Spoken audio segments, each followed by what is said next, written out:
Қызылша ауруының алдын ала аласыз. Сіздермен бірге пайдалы кеңестер арнасы.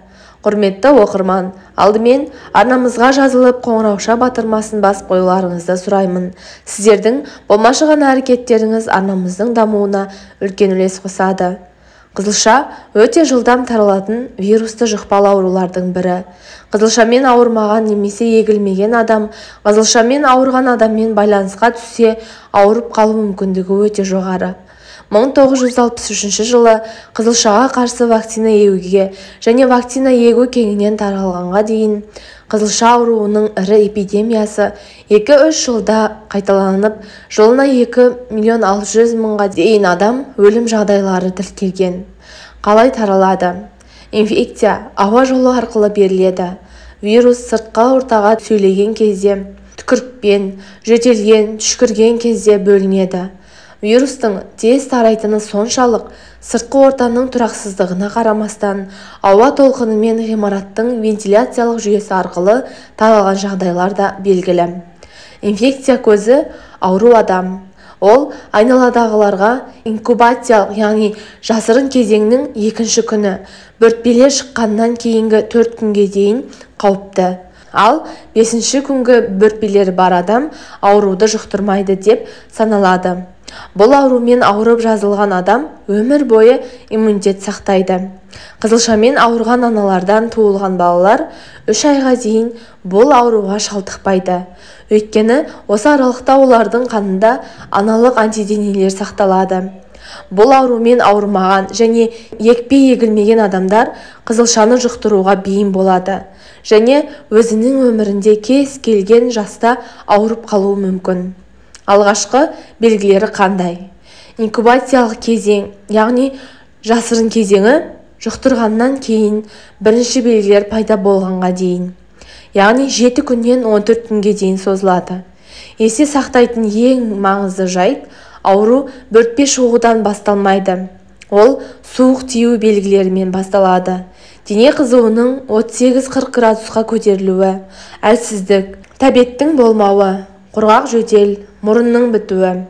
Кейініректе конъюнктивит, яғни көздің шырышты қабығының қабынуы.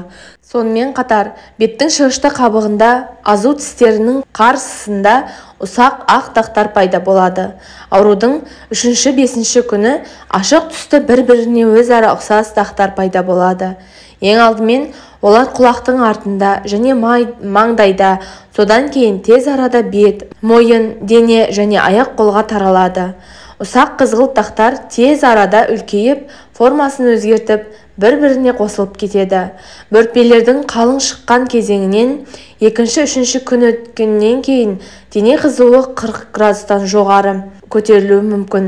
Бөртпелер 4-7 күн сақталады. Дақтардың орнына қоңыр пигменттер қалады. Олар 2 аптадан кейін кетіп, тері қайта таза болады. Емдеу жолдары. Бала төсекте жатуы керек. Сұйықты көп ішіп, құнарлы тамақ жегені жөн. Егер ол қою тамақты жей алмаса, сұйық сорпа беріңіз. Егер балаға емшек ему қиынға соқса, онда емшекті сауып, сүтті қасықпен ішкізіңіз. Көздің бүлінуін болдырмау үшін мүмкіндігінше А дәруменін беріңіз. Қызу көтерілгенде және бала тынышсызданғанда парацетамол немесе ибуфен беру қажет. Егер құлағы ауырса, антибиотиктер ішкізген жөн.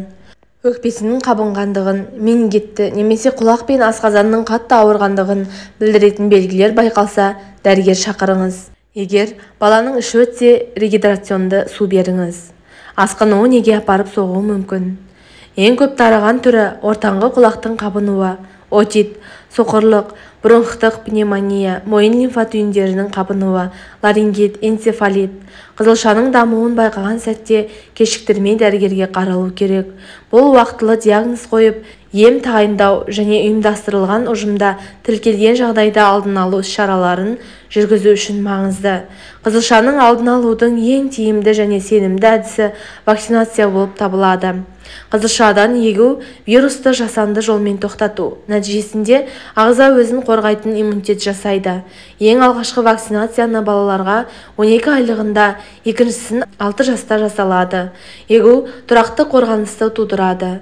Қызылшаға қарсы қосымша егулер науқаспен қатынаста болған қызылшаға қарсы егулері жоқтарға, эпидемиологиялық көрсеткіші бойынша 30 жасқа дейінгі адамдарға салынады.